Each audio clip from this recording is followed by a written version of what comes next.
bienvenidos al canal. Todo viene a razón, a raíz de un vídeo que he visto en esta red social y pues me ha inspirado para hacer mi propio vídeo. Básicamente lo que es el viaje astral o el cuerpo astral es una materia propiamente de la brujería, más concretamente de la brujería europea tradicional, porque si no estaríamos hablando de otro tipo de palabras y con más relación con el chamanismo americano. Básicamente yo he decidido hacer este vídeo sin guiones ni nada, improvisando, así que vamos a ver qué es lo que sale de todo esto. Sí que es verdad que hice algunos cursos en relación con la brujería tradicional y se menciona muy claramente lo que es el viaje astral. No tanto el sueño lúcido, sino lo que es el vuelo o el viaje astral. Sabemos que la relación entre la bruja y el vuelo experimenta pues en los albores de la historia, y bueno, la figura de la bruja montada en una escoba, sobrevolando pues los paisajes o las montañas, zonas de difícil acceso, pero sí que es verdad que tiene relación con algún tipo de consumo de plantas o hierbas que había entonces, que ellas quizá tenían acceso a través de ungüentos, a través de pócimas, y esto pues les propiciaba más el viaje o el vuelo. Hoy en día se ha puesto de moda hablar sobre un manual o un método, una metodología que implica el poder llegar a practicar este tipo de arte a través de los sueños lúcidos. Entonces, algunos no hemos tenido acceso a este tipo de material,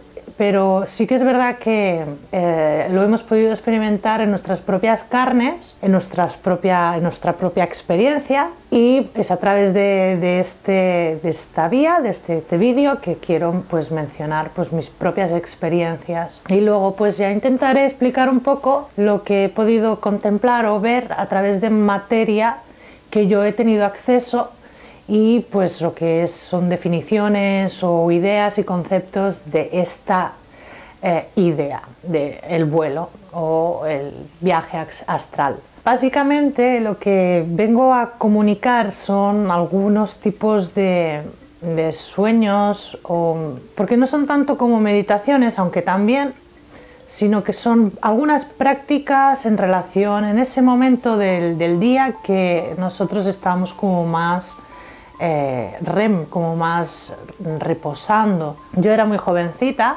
Básicamente, la primera práctica que yo llevé a cabo cuando era muy jovencita, yo visualizaba una esfera de luz, cómo recubría todo mi cuerpo y cómo me cubría entera, y hacía como una especie de halo, de manto azul que protegía mi ser.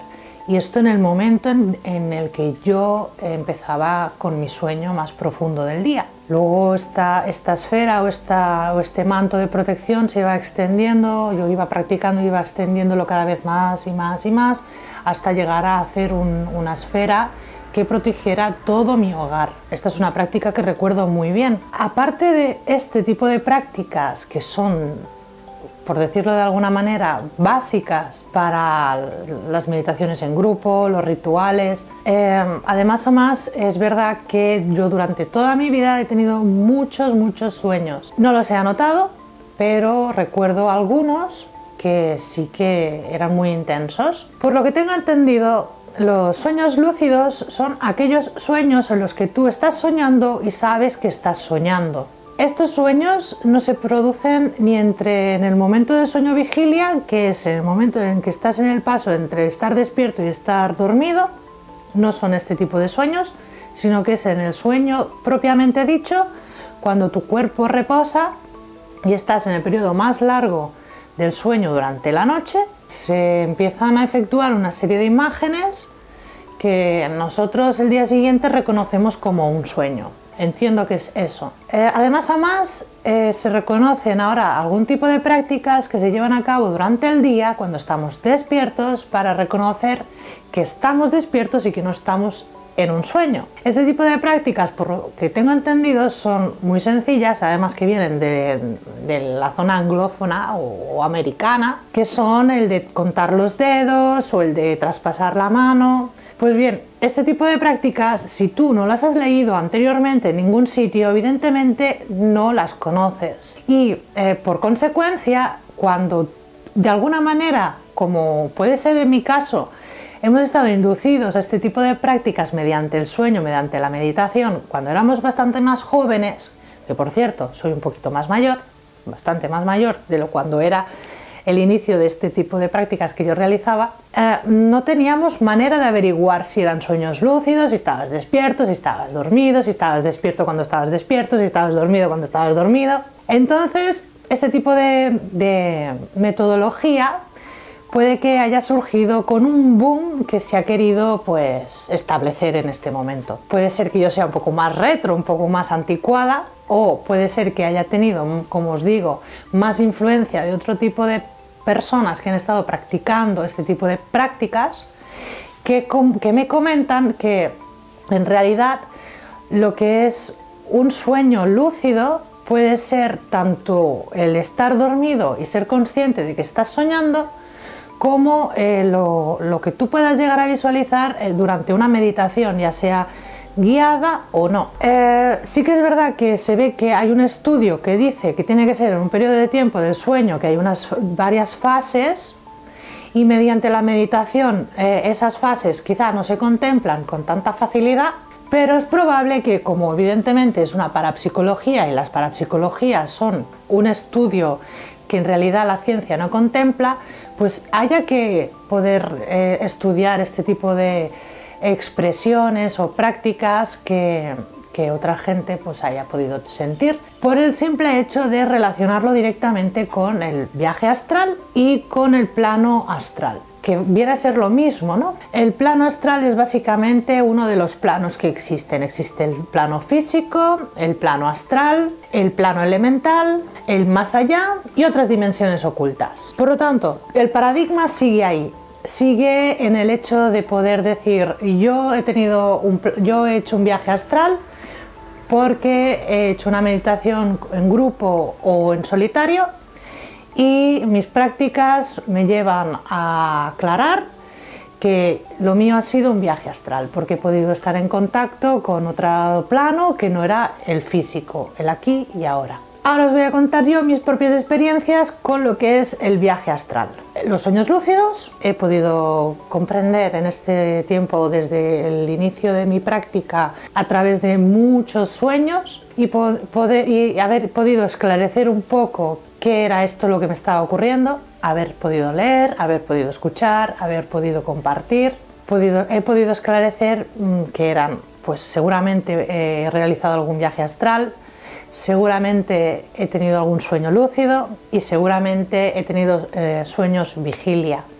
Descartar uno de los tres es como cometer el error de no creer en todo lo que pueda llegar a ser. Como sabéis, yo soy pagana y creo en los dioses. Si me remonto a muy atrás, mi creencia en los dioses no existía, aunque yo me llamo Selene desde uso de conciencia, desde que me pusieron los nombres mis padres, y por lo tanto rápido tuve que preguntar quién era Selene.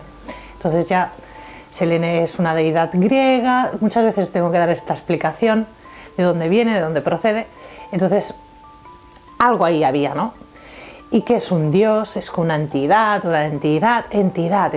Bueno, esto el tema de los entes también es un tema muy interesante, que tiene relación también con los viajes astrales, que me gustaría mencionar también. Entonces, los dioses están allí, y muchas veces cuando realizamos meditaciones queremos estar en contacto con los dioses a través de un ritual, una meditación que viene precedida de un ritual que viene precedido de una meditación, para poder contactar con esa deidad con la que queremos trabajar. Algunas veces lo hacemos conscientemente, otras veces lo hacemos inconscientemente.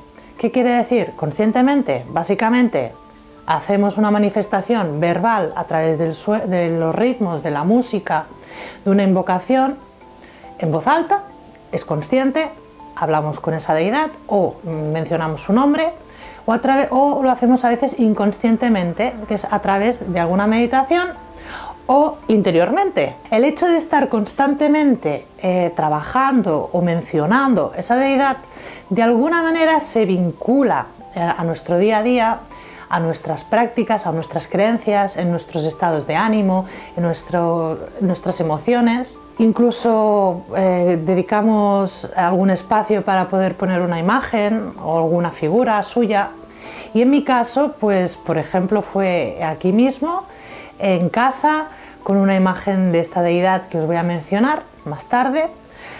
Fue pues un interés constante acerca de esta deidad, fue un trabajo de dedicación con esa deidad, sobre todo con sus correspondencias, que sería pues en las noches de luna oscura, con una imagen, dedicándole tiempo, una vela, lecturas. ¿Qué pasó? Que en un momento dado, estando en ese momento de sueño-vigilia, cuando en teoría tu cuerpo aún no está dormido, pero a la vez está iniciándose la fase REM del descanso, allí es cuando yo pude incorporarme de la cama y observar una imagen de un fauno cruzando por la puerta, con sus pezuñas, con su pelo en las patas, con sus largas piernas, con su cuerpo peludo, con su tintineo de campanas y su mirada estremecedora.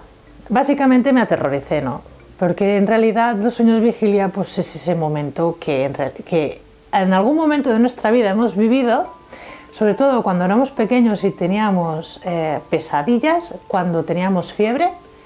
Son esos momentos que nuestro cuerpo o nuestra mente se activa, se alerta con imágenes que no sabemos reconocer, con todo tipo de formas, con todo tipo de luces, de colores. Eso es lo que yo recuerdo. Entonces esta imagen vino y se manifestó. Esto quiere decir que el dios Pan se manifestó después de haber hecho todas las posibles actuaciones para que lo hiciera. Pues puede ser a través de un sueño en vigilia.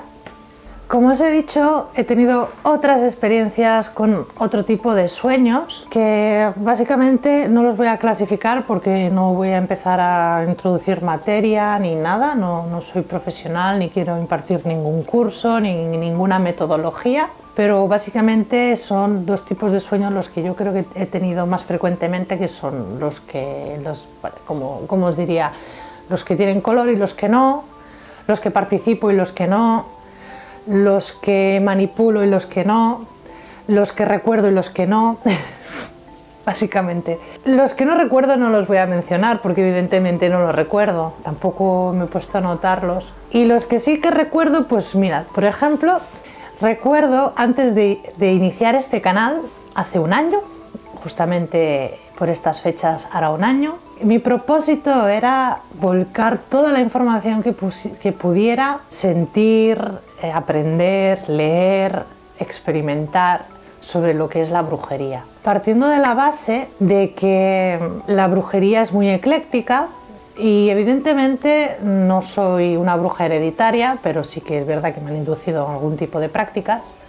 No soy una bruja hereditaria, por lo tanto no tenía muy bien claro lo que podía surgir de todo esto. Lo que sí que os voy a decir que es a través de un sueño lúcido, porque tiene unas características que creo que es más cercano al sueño lúcido, que fue el precursor o el motor para poder iniciar con más energía, esa es la palabra, con más vitalidad y con más firmeza, toda la materia que iba a destacar en este canal. Básicamente fue un sueño que posteriormente fui investigando, que eso es lo más interesante que yo creo que puede haber. Lo más interesante fue descubrir que en un sueño me vi, o sea, era una torre muy alta, muy antigua, como si fuera medieval, de un color rojizo, de un color de tochana rojo, con pequeñas ventanucas desde arriba, y yo estaba arriba de una de las ventanas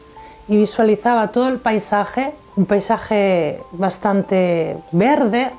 Me recordaba los paisajes del norte de Italia, sobre todo de algún pueblo en el que he estado. Puede ser que en ese sueño haya cogido algún recuerdo que yo haya vivido, pero en realidad esa torre de esa iglesia o de lo que fuera, no recuerdo haberla visto tan roja, tan intensa, ni mucho menos subir arriba de la iglesia, subir arriba de la torre, y desde la torre recuerdo cómo me precipitaba hacia adelante, me cogían por las piernas cual tortura, y mi sorpresa fue descubrir que de toda la hilera de ventanucas que habían, desde arriba la iglesia hasta abajo, éramos tantas mujeres a las que se nos estaba precipitando por la ventana. Cuando yo me levanté lo pasé muy mal, me despertó una emoción de miedo, y evidentemente lo asocié con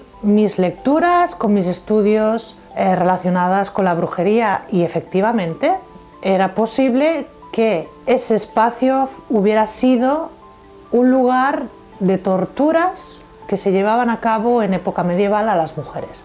Es posible, esto es algo privado, pero hoy en día, como ya lo he superado, pues lo comparto, por el mero hecho de que este sueño fue el que precursó toda mi investigación acerca de las torturas, de la quema, de la persecución de las mujeres en la Edad Media, por este paisaje que yo pude ver concretamente, o este tipo de tortura que no sabía si en realidad se encajaba en las torturas o ordalías que habían en el momento, pero podría ser que fuera una realidad. Sucesivamente he tenido otros sueños, y justamente no hace ni una semana que también recuerdo haber vivido otro sueño que en realidad se me ha repetido muchas veces, que es el sueño en el que vuelo. Recuerdo a mi padre repetirme muchas veces que no había nada mejor que soñar y que estás volando. Hay gente que le da sensación de estar de tranquilidad, de estar a gusto, pero a mí en realidad cuando yo sueño que estoy volando suceden muchas cosas que no me dejan disfrutar tanto de lo que es el vuelo en sí, porque en realidad en ese sueño yo intervengo, como por ejemplo el típico sueño que se remite constantemente es una zona donde hay muchos árboles, es un paseo largo, y luego está pues lo que sería la población o la ciudad. Y recuerdo haber soñado cómo me perseguían otra vez unos hombres que no conozco, pero que tienen unas características un poco especiales, no tan naturales, humanas, sino como más grotescas. En ese momento me persiguen y yo intento escaparme, voy por aquí, voy por allá, consigo escaparme, consigo alzar el vuelo e irme, y me siguen persiguiendo por el suelo, o mientras yo vuelo ellos me siguen. Incluso hacer una invocación mientras estoy soñando, para que no me vean. Es muy fuerte. Vamos a ver si todo el mundo le ha pasado alguna vez, de que estás soñando y estás invocando y a la vez volando y a la vez escapando como una bruja. Además, mi característica, o sea, mi plano de mí misma no existe, yo no me veo, simplemente sé que soy, pero sí que veo como unas manos así como que que no son mías, un poco también grotescas, ¿no? Un escenario muy medievalesco, con personajes medievales, mucho colorido, mucha música, mucho ruido. Para mí son una pasada, la verdad, estos sueños. Y sí, consigo volar, consigo escapar, consigo lo que en ese momento quiero en el sueño. Y bueno, estas son mis experiencias como en viajes astrales. Yo le llamo viaje astral, pero os digo, no he tenido que repetir constantemente ninguna práctica que encaja en una metodología de estudio. Simplemente han surgido con el tiempo, simplemente han estado allí. Es cierto que a mí los sueños me han aportado valor a mis actos en mi día a día, por ejemplo en el caso del estudio de la quema de brujas, por ejemplo me han guiado también un poco hacia una perspectiva más divertida, o me acompañan. Por último, quería mencionar algunas diferencias que, como he dicho al principio, existen entre lo que serían las prácticas del viaje astral o el vuelo, considerados en la brujería propiamente, y lo que serían, a raíz de esta concepción que es la brujería, han surgido o se conocen prácticas y se ha introducido metodología ecléctica totalmente, porque eso no lo podemos negar. Algunos individuos han querido aportar información con técnicas, estrategias, prácticas para que tú desde casa puedas realizar este tipo de prácticas, pero os diré que seguramente existe algo que es innato, existe algo que puede estar inducido igualmente, no tanto en libros, sino tanto en blogs, sino tanto en vídeos, sino tanto en redes sociales, sino a través de un conocimiento ancestral, un conocimiento que podemos llegar a adquirir todos mediante conversaciones con otras personas, sobre todo con personas que han tenido sus propias experiencias y han llevado a cabo sus propias experiencias, y desde luego no se les puede negar que han podido practicar, realizar el vuelo, que han podido practicar o vivir en un viaje astral, que han podido tener sueños lúcidos. Relacionar la brujería con la práctica americana, esto es una cosa que tengo muy claro, que a medida que vas descubriendo prácticas rituales, brujería, vas viendo que hay dos puntos distintos, son la brujería tradicional europea y el chamanismo americano o norteamericano, que comúnmente conocemos porque ya existe mucha información, pero lo que sí que es cierto es que tenemos que entender que son dos cosas distintas. La brujería es una práctica ecléctica, es decir, que a través de generación en generación se ha ido traspasando todas las prácticas, información, rituales. Y luego está el chamanismo, que el chamanismo es mucho más hermético. La imagen de la bruja es mucho más popular, mucho más accesible, mucho más... y la imagen del chamán no tanto. El chamán era un personaje que era él única y exclusivamente quien practicaba este tipo de prácticas de arte, valga la redundancia. Era exclusivo para el chamán. ¿En qué senda, hacia dónde nos dirigimos cuando seguimos o sentimos curiosidad por conocer algún tipo de información relacionada con según qué tipo de prácticas, concretamente con el viaje astral? Eso es muy importante, saber en qué fuentes, sobre todo qué fuentes son las que nos facilitan esta información, en qué se basan. Deciros que no es tan bueno uno ni tan malo el otro, los dos son poderosos, pero sí que es verdad que unos son más accesibles que otros. Un punto que no quiero olvidar de mencionaros es que a través de... inicialmente os comentaba que a través de las prácticas diarias, de las pequeñas invocaciones, de las pequeñas menciones rituales que podemos llevar a cabo con los dioses, por ejemplo, podemos llegar a visualizar a través del plano astral esa imagen de esa deidad. Es una cosa compleja, pero con práctica se puede conseguir. Y del mismo modo que se trabaja con deidades, también se puede trabajar con entidades. Hay una palabra que seguramente muchos habréis escuchado o quizás os sonará, que es la entidad esta que se llama egregor. Un egregor es una entidad creada sin definiciones, básica. Una entidad que se puede llegar a crear con el mismo pensamiento. Bueno, todo viene a raíz de una leyenda que existe, que se dice que puede ser en el Tíbet, en ese lugar donde la gente tiene una vida más contemplativa, tiene una vida más predispuesta, porque ya debéis entender una cosa, y es que el hecho de estar constantemente inducidos o imbuidos al día a día, a la rutina, pues no facilita tanto este tipo de prácticas, porque seguramente sí que, como os he dicho antes, la imagen del chamán, la imagen del gurú, del personaje que todos podemos tener en la mente. Os voy a poner una imagen aquí para que lo tengáis más claro, que es el gurú que está todo el día meditando, que no come, que no bebe, que no habla, que no menciona, que no está todo el día en la misma postura de flor de loto y en contacto directo, en canal directo con Dios, con Buda, con quien sea. Decidme vosotros si podéis llevar al extremo vuestra vida para poder realizar lo que sería un viaje astral, porque desde luego mediante las meditaciones se puede conseguir, y entiendo que este tipo de personajes lo quieren y pueden llegarlo a conseguir. Se dice que el egregor se creó en el Tíbet. Esto es, creo que era una mujer que se pasó muchos días en una cueva sola intentando proyectar la imagen de un Buda. Consiguió, al cabo de muchos días, de mucho esfuerzo, de mucho ayuno, de mucho desgaste energético, de mucho aislamiento, consiguió proyectar la imagen de este Buda, el cual lo llamó egregor. Este Buda es un sirviente. Esta imagen que consiguió proyectar era un sirviente.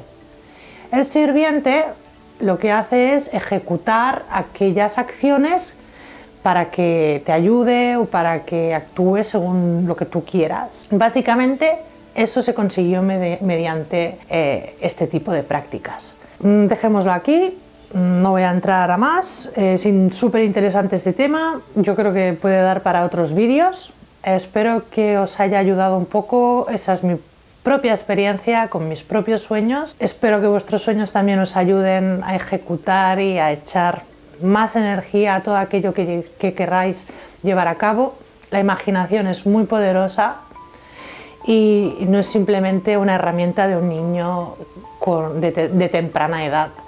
La imaginación nos puede ayudar a conseguir objetivos y focalizarlos y acompañarnos toda nuestra vida. Sin más, me despido de vosotros, espero que me dejéis algún comentario si os apetece, si estáis por aquí por casualidad, suscribiros al canal, me ayudaréis. Y nada, nos vemos en el próximo vídeo. Adiós.